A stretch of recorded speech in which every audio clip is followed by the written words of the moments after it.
It's not an understatement to say that the Strip is Vegas. Vegas, Vegas, Vegas, Vegas, Vegas. Where do you go to find what's here? It's maybe the only place of its kind in the world.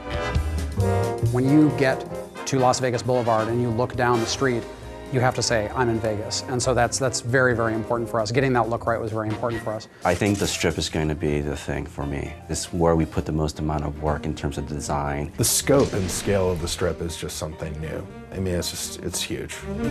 We want to make it big and huge and giant casinos and giant neon signs and tons of people milling about and make it feel like I'm actually on the Strip in real Las Vegas. What we wanted to do was make sure that we captured a lot of the elements of Vegas that people today in the real world are excited about and appreciate, but at the same time make sure it had that 1950s sci-fi sensibility about it. You know, that idea of recreating the spirit of classic Vegas, because that's also more of a Fallout style.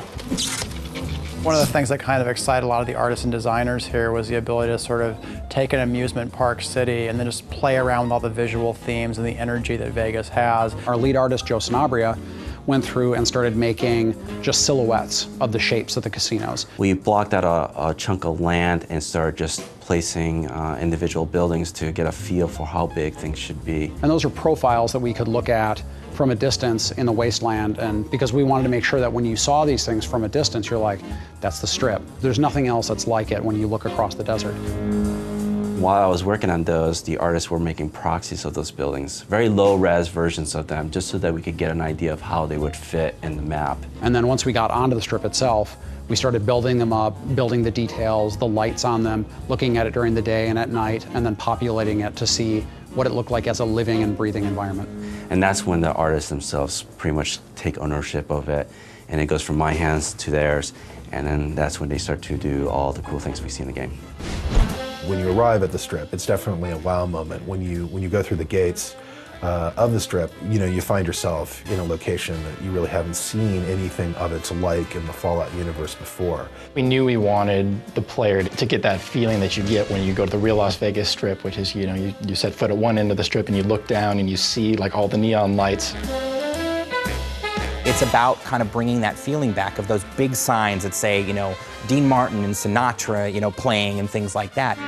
We're going to examine all the different vices in human nature, spread those amongst the casinos on the Strip. What are the main themes of Las Vegas when you go there? And, you know, things that always come up are, you know, luck, sleaze, luxury, organized crime. Each casino has its own theme and its own feel, and as soon as the player goes into it, they get it. You have the Tops, which is run by a tribe called the Chairmen, and they really harken back to the Rat Pack. Everything about it is very Rat Pack oriented. Benny is very Rat Pack oriented, and so it has this whole theme goes throughout it.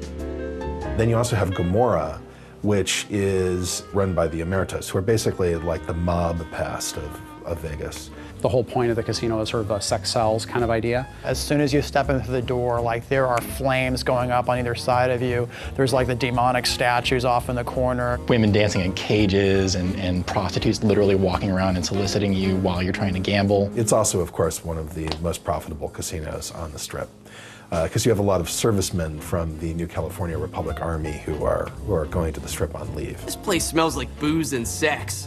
That's why I always come back.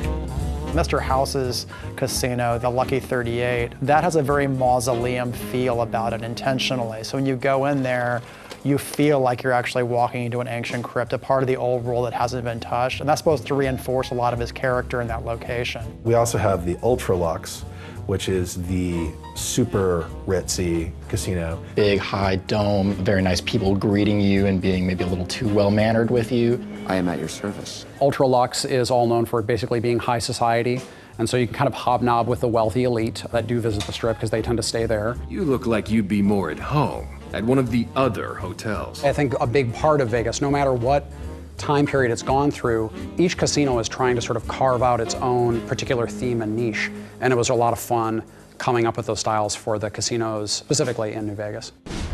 You also see a lot of debauchery on the Strip, of course. You see a lot of, you know, drunken soldiers who are kind of stumbling around from casino to casino. Walking around in drunken stupors and puking on the sidewalks and dancing naked in fountains and that sort of thing.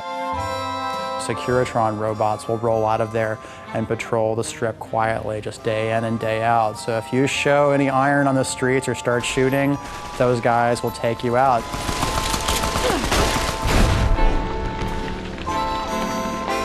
I think players can probably spend as much time as they want on the strip. We have a whole series of casino games. You can gamble on the strip. That's the most basic thing, the reason why most of the people are there.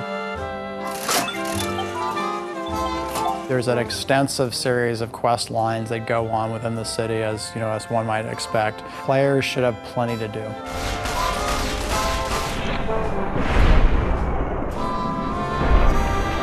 In the end, I think we did a really good job. The guys worked hard and were able to put things together in a way that I think is going to be entertaining for folks. What keeps people coming back, I believe, is just good gameplay, good story.